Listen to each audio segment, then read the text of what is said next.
Hi friends, welcome to Sophie my style. இன்றைக்கி நம்ம சேனலில் என்ன வீடியோ பார்க்க போகிறோன்னா, ரவையில் ஒரு ரெசிபி தான். ரவையில் நம்ம எப்படி கேக் செய்கிறதுன்னு தான் பார்க்க போகிறோம். அதுக்கு இன்றைக்கி பேக்கிங் ட்ரேயில் கொஞ்சோண்டு நெய் விட்டு நம்ம சுற்றி தடவிக்கலாம். ஏன்னா இது நம்ம அப்புறம் தடவினோன்னா சில நேரம் மறந்துடுவோம் அவசரத்தில். அதனால் முன்னக்கூட்டியே தடவி வச்சுக்கலாம். நல்லா எல்லா இடத்துலையும் படுற மாதிரி நல்லா தடவிக்கோங்க. இப்போது இதை நம்ம எடுத்து வச்சிடலாம். அடுத்ததாக ஒரு பேனில் 1 கப் அளவு சர்க்கரை சேர்த்துக்கலாம். உங்களுக்கு எவ்வளவு சர்க்கரை தேவையோ அவ்வளோ அளவுக்கு நீங்கள் சேர்த்துக்கலாம். இப்போ இதை நம்ம விடாமல் கிளறிட்டே இருக்கலாம். ஒரு ப்ரௌன் கலரில் வர அளவுக்கு நம்ம விடாமல் கிளறிட்டே இருக்கணும். விடாமல் கிளறிட்டே இருங்க. இது மாதிரி ஆகும். இன்னும் போக போக கொஞ்சம் டார்க்கில் ப்ரௌன் கலரில் ஆயிரும். நம்ம இப்போ பண்ணுறது சுகர் சிரப் தான் பண்ணிகிட்ருக்கோம். நல்லா கிண்டி விடுங்க. இது மாதிரி வர அளவுக்கு நல்லா கிண்டிக்கோங்க. நல்லா ப்ரௌன் கலரில் வரணும். இதுக்கப்புறமா நம்ம பேக்கிங் ட்ரேயில் இதை ஊற்றிக்கலாம். நல்லா எல்லா இடத்துலையும் சுற்றி ஊற்றி விட்ருங்க. ஒரு இடம் இல்லாமல் ஊற்றினா நல்லாயிருக்கும். அதனால் எல்லா இடத்துலையும் நல்லா சுற்றி ஊற்றி விடுங்க. இதை டக்குன்னு ஊற்றணும், இல்லைன்னா கட்டியாயிரும். இப்போ ஊற்றுனதுக்கப்புறமா நம்ம அடுத்ததாக இன்னொரு பாத்திரத்தில் பாலை சூடு பண்ணிக்கலாம். இந்த பாலில் 1 ஸ்பூன் அளவு, 1 ஸ்பூனுக்கு ஒரு 1/4 ஸ்பூன் அளவுக்கு கூட நெய் ஆட் பண்ணி நல்லா எல்லா இடத்துலையும் கிளறி விடுங்க. இதை நல்லா எல்லா இடத்துலையும் கிளறி விட்டதுக்கப்புறமா 1/4 கப் அளவு சர்க்கரை நம்ம சேர்த்துக்கலாம். உங்களுக்கு எவ்வளோக்கு சர்க்கரை தேவைப்படுதோ அவ்வளோக்கு நீங்கள் சேர்த்துக்கோங்க. இனிப்பு அதிகம் சாப்பிட்றீங்கன்னா நீங்கள் கொஞ்சம் எக்ஸ்ட்ராவே சர்க்கரை சேர்த்துக்கலாம். இதை இப்போ நல்லா கிண்டி விடுங்க. இப்போது இதோட ஒரு 1/2 கப் அளவுக்கு நான் ரவை சேர்ப்பேன்.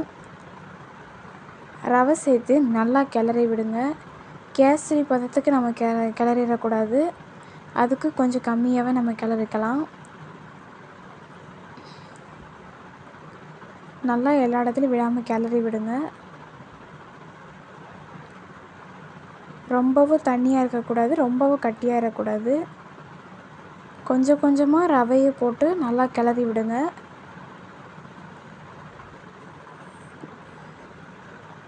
நான் வறுக்காத ரவை தான் யூஸ் பண்ணியிருக்கிறேன். அதனால் நல்லா எல்லா இடத்துலையும் கிளறி விடுங்க. இந்த பதத்தை வர அளவுக்கு நல்லா கிளறி விட்டுக்கோங்க. இந்த பதம் வரணும். இப்போது லைட்டாக கொதிக்க ஆரம்பிக்கும். கொதிக்க ஆரம்பித்தோடனே நம்ம ஸ்டவ் ஆஃப் பண்ணிடலாம். இந்த ஸ்டேஜுக்கு இருக்கணும். இப்போ அடுத்தது ஒரு மிக்சிங் பவுலில் 1 முட்டை சேர்த்துக்கலாம். 2 முட்டை கூட சேர்த்துக்கலாம். முட்டைக்கு அளவு இல்லை, அதனால் 1 முட்டை நான் சேர்த்துருக்கிறேன். இதோட இந்த முட்டையை நம்ம நல்லா பீட் பண்ணி விட்டுக்கலாம். இது எலக்ட்ரிக் பீட்டர் வச்சு தான் அடிக்கணும்னு இல்லை, கையில் நம்ம பீட் பண்ணிக்கலாம். இதோட நம்ம நமக்கு செஞ்சு வச்சுருந்த ரவை கலவை இதோட கொஞ்சம் கொஞ்சமாக ஆட் பண்ணி நல்லா கலந்து விட்டுக்கலாம். இதோட பால் ஊற்றி கொஞ்சம் நல்லா கலரி விடுங்க. கொஞ்சம் கொஞ்சமாக பால் ஊற்றி கலருங்க.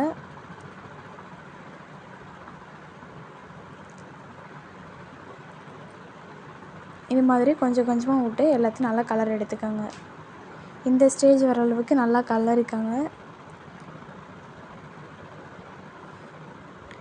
இது மாதிரி கலந்ததுக்கப்புறமா நம்ம சிரப் மேலே இதை ஊற்றிடலாம். இதை ஊற்றிட்டு நல்லா தட்டி விடுங்க. அப்போ தான் கீழே ஏதாச்சும் பபிள்ஸ் இருந்தால் போகும். இது மாதிரி தட்டி விட்டதுக்கப்புறமா நம்ம ஓவனில் பேக் பண்ண போகிறோம். 170 டிகிரி செல்சியஸ்க்கும் 40 நிமிஷத்துக்கு வச்சு பேக் பண்ணி எடுத்துக்கலாம். நம்ம ஆறுனதுக்கப்புறம் தான் எல்லாமே பண்ணணும். சுற்றி மட்டும் எடுத்து விட்டுக்கோங்க. இது மாதிரி ஒரு குச்சியை உள்ளே விட்டு பார்த்தா ஒட்டாமல் வரணும். இப்போது நம்ம சுற்றியும் இது மாதிரி எடுத்து விட்டுக்கலாம். சூடு ஆறுனதுக்கப்புறமா நம்ம வந்து கேக்கை வெளியில் எடுத்துடலாம். இப்போது ஆறுனதுக்கப்புறமா ஒரு பிளேட்டில் அப்படியே நம்ம வச்சு கவுத்துடலாம். கவுத்துட்டு நம்ம மெதுவாக வெளியில் எடுக்கலாம்.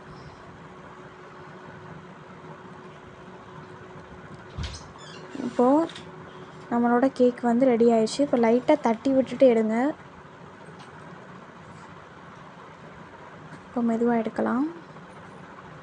இப்போது நம்மளுக்கு அழகாக கேக் ரெடியாக இருக்குது. மேல் நல்லா ஆரஞ்சு கலரில் அழகாக இருக்குது. இது வந்து ரவா கேக் நீங்கள் வீட்டிலேயே செஞ்சு கொடுங்க. நல்லா ஸ்பான்ச்சியாக இருக்குது. இப்போ நம்ம கட் பண்ணி பார்க்கலாம்.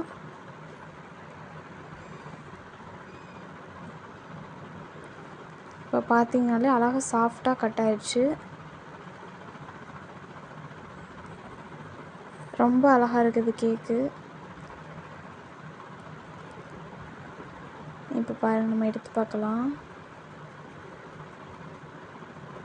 நீங்களே பாருங்கள் எவ்வளோ அழகாக வந்திருக்குதுன்னு. இது மாதிரி நீங்களும் வீட்டில் வந்து ட்ரை பண்ணி பாருங்கள். குழந்தைங்களுக்கு செஞ்சு கொடுங்க. நம்ம வீட்டில் உள்ள பொருளை வச்சு தான் எல்லாமே பண்ணியிருக்கிறோம். இந்த வீடியோ உங்களுக்கு பிடிச்சிருந்துச்சுன்னா லைக் பண்ணுங்கள், ஷேர் பண்ணுங்கள். மறக்காமல் சோஃபி மை ஸ்டைலுக்கு சப்ஸ்கிரைப் பண்ணிடுங்க. தேங்க்யூ.